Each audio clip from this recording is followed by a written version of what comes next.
In today's video, I'm going to teach you how to add holidays in Microsoft Project. Keeping holidays in your schedule ensures your timelines are realistic and your team isn't accidentally booked on non-working days.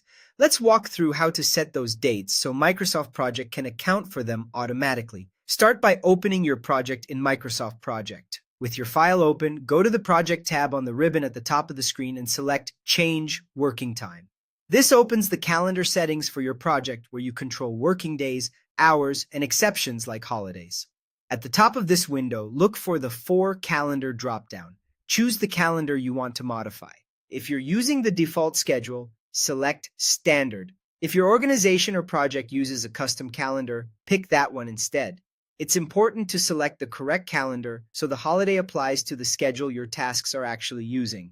Next, switch to the Exceptions tab. You'll see a grid with empty rows where you can define specific non-working periods. Click into the first empty row and type a clear name for your holiday, such as Christmas. Then set the start date and the finish date. For a single-day holiday, make both dates the same.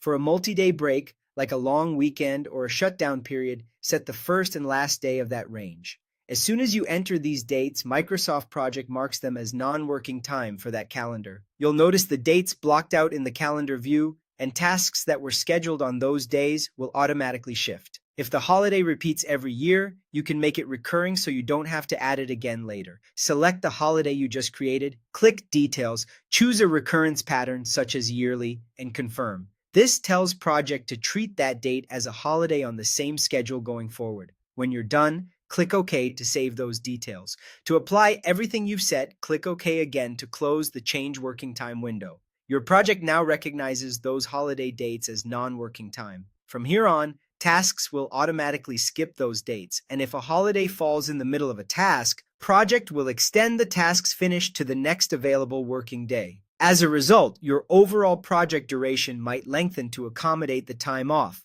which is exactly what you want for accurate planning. That's all it takes to add holidays in Microsoft Project and keep your plan aligned with real-world calendars.